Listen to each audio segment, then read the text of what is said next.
Hello, this is RV Vagabond Jerry, and today I'm in Los Angeles at the Los Angeles Crematory Cemetery, and I'm here to visit my father's grave for the fourth time in my life.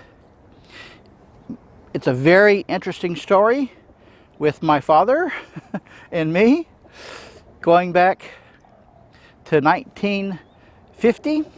It's a long story, I'm not going to tell it here.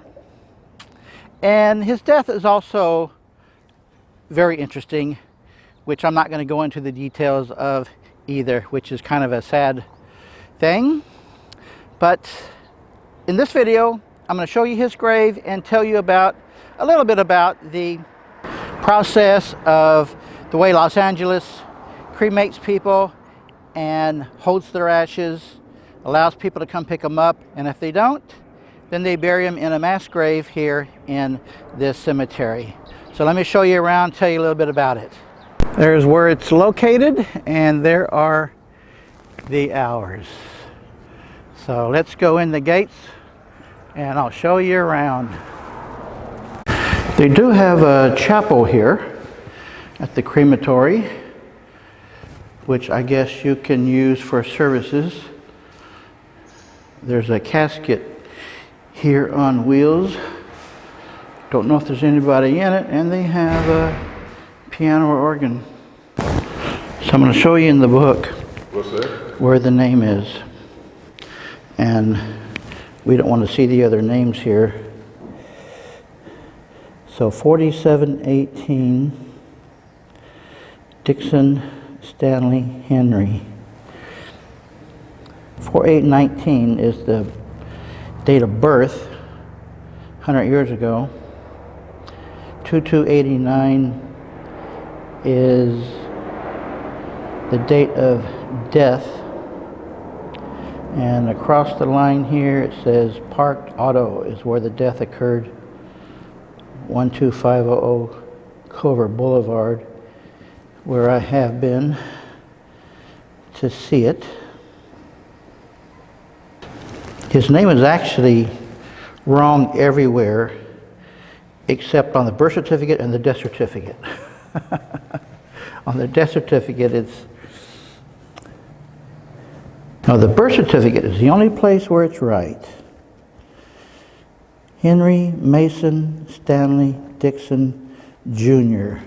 Even on the death certificate they got it wrong. First name Stanley Henry Dixon. He was commonly known as Stanley.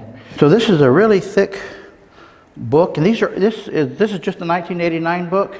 This is from. Or what dates?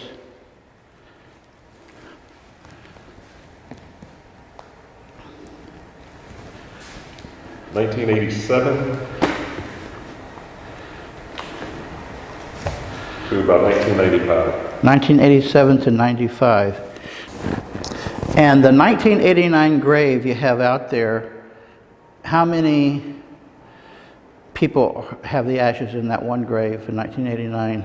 A little bit under 2,200. About 2,200. A little bit under 2,200. Just under 2,200. Yes.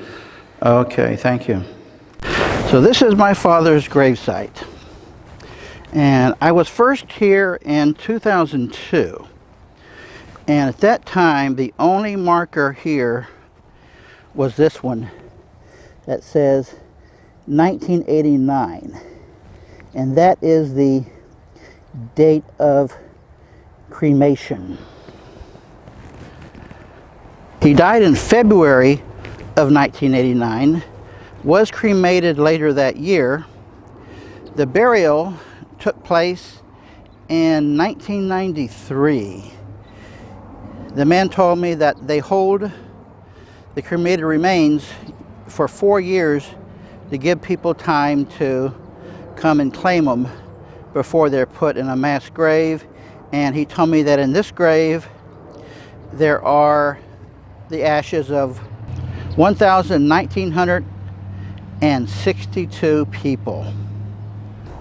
And that is how many people were cremated in 1989, where their bodies had never been claimed by anyone. They hold the ashes for 4 years to give people an opportunity to come and claim the ashes. If they don't, then within 4 years later or so, they do the actual burial. They do allow you to put a small marker. This is the only size that they will allow to be put in, and this is mine. It was here first. So when I was here in 2002, the first time, there were no markers here except the 1989. So I went back home and I had this one made, and then came back a few months later and laid it in myself. So I had the marker here showing his name, one of the few places where it's spelled right, his birth date, and then the death place and date, and then the date he married my mother, that's her name, and then there's my name as the one and only son and my birth date.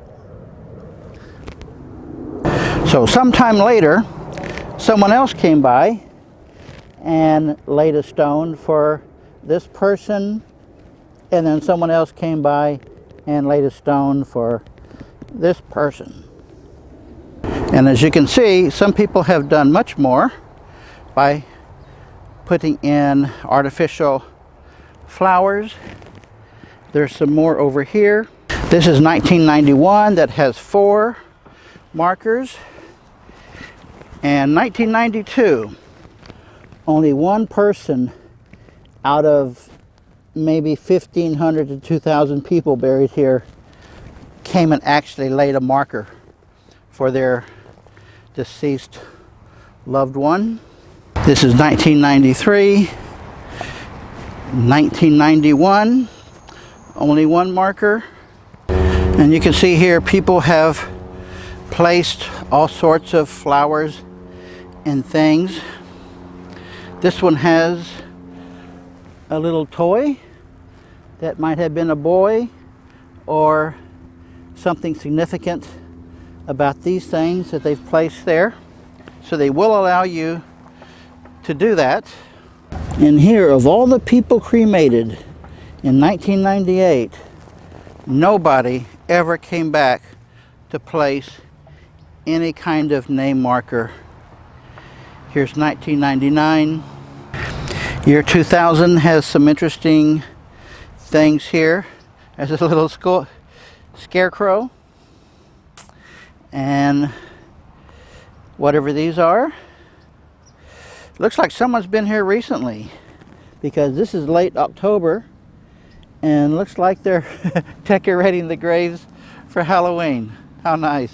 Now 2002 has 1, 2, 3, 4, 5, 6 markers and a windmill. How about that?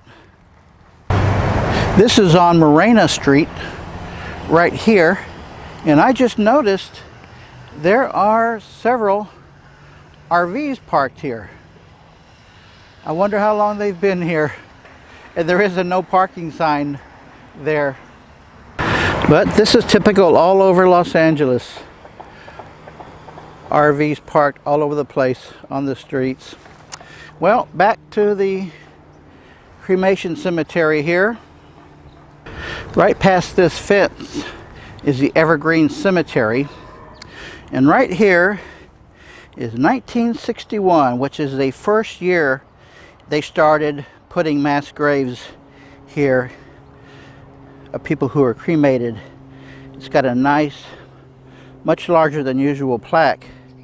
So back then they allowed larger plaques to be made. This is a real little one, and that's a pretty good size one there. But now they only allow these small ones to be placed. This is the crematory office building, and here is the crematory itself, where I was just in to see the book. And look at that, 2 smokestacks. So I hope you have found this video interesting.